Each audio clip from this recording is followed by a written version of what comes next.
And welcome everybody to the Smash News Network, least busted name in news. And check it out, starting out spring the right way with an Earth-directed coronal mass ejection. We'll show you where it came from and plenty more. We've got some fantastic one-week videos to show you here. Let's first show you where that CME came from. So here you can see on the LASCO C2 and C3, see a CME popping off of the western side, which would be your screen right.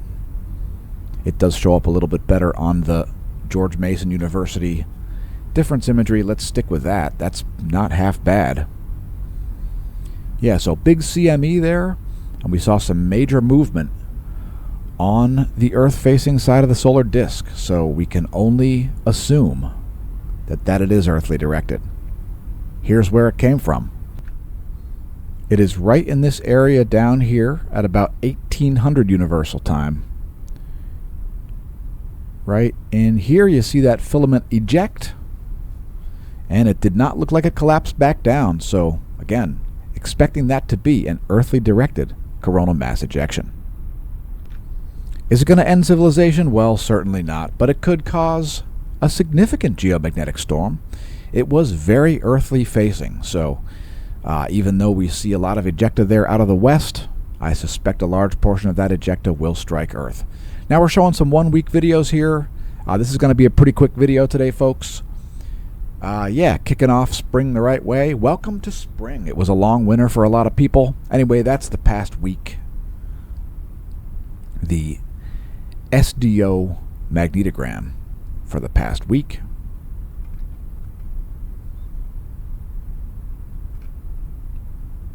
And we just zoomed in on the area where that CME came from there. You'll see right at the end of the video, you'll see that popping off. We do have some missing data, unfortunately.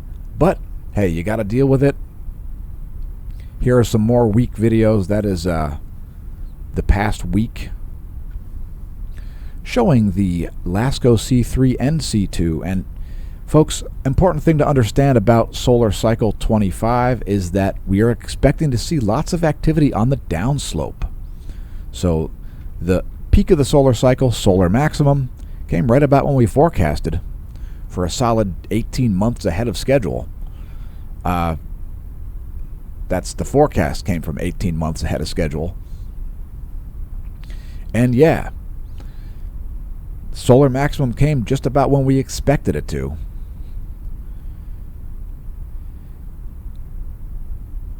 So don't be surprised to see lots and lots of activity on the downslope. Now we do have a pretty decent number of sunspots at the moment.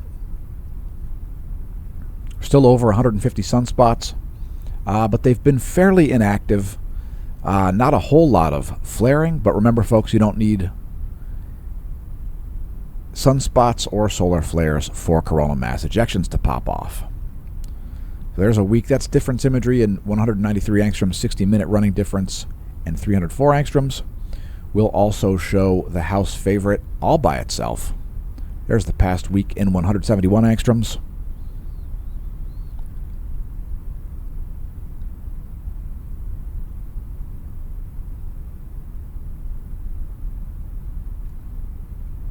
And we'll also show you 94 angstroms. This is one of the best wavelengths through which to view solar flaring activity. Again, don't be surprised to see quite a bit of use of this wavelength on the channel.